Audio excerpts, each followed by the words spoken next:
హైదరాబాదులోని జూబ్లీ హిల్స్లో ఉన్న పెద్దమ్మ తల్లి గుడి చాలా ముఖ్యమైన పుణ్యక్షేత్రం. దుర్గాదేవి అవతారమైన పెద్దమ్మ తల్లికి అంకితం చేయబడింది. ఈ గుడి హైదరాబాదులోని పురాతన దేవాలయాల్లో ఒకటిగా పరిగణించబడుతుంది. పెద్దమ్మ తల్లి అంటే తల్లులందరికీ తల్లి అని అర్థం.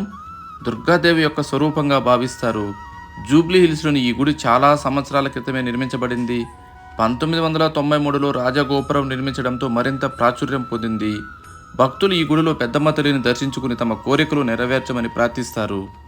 బోనాల పండగ సమయంలో ఈ గుడిలో ప్రత్యేక పూజలు, ఉత్సవాలు జరుగుతాయి. ఈ సమయంలో భక్తులు పెద్ద సంఖ్యలో హాజరవుతారు.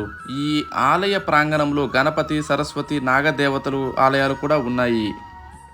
ఆలయం 4 వైపుల గోడలతో ఒక ప్రవేశ ద్వారం, ఒక నిష్క్రమణ ద్వారం నిర్మించబడింది. ఈ ఆలయ సముదాయంలో 5 అంతస్తుల గర్భగుడి, 7 అంతస్తుల రాజగోపురం, కళ్యాణ మండపం, వసతి గృహాలు తదితరులు ఉన్నాయి. 1984లో హంపి విరూపాక్ష పీఠాధిపతులచే నూతన విగ్రహ ప్రతిష్ఠ అనంతరం ఈ ఆలయం దినదినాభివృద్ధి చెందుతుంది. ఆలయ ప్రాంగణంలో ఎత్తైన ధ్వజస్తంభం ఉంది. ధ్వజస్తంభం వద్ద రూపాయి బిళ్ళ పడిపోకుండా నిలువుగా నిలబెడితే మనసులో అనుకున్న కోరికలు నెరవేరుతుందని భక్తుల నమ్మకం.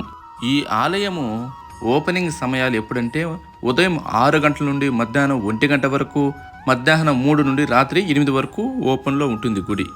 ఈ ఆలయం సంపద మరియు శ్రేయస్ యొక్క అత్యున్నత దేవత మరియు విశ్వరక్షకుడైన విష్ణువు యొక్క దైవిక భార్య అయిన లక్ష్మీదేవికి అంకితం చేయబడింది. ఇక్కడ ఆమెను భక్తులకు శాంతలక్ష్మిగా పూజిస్తారు.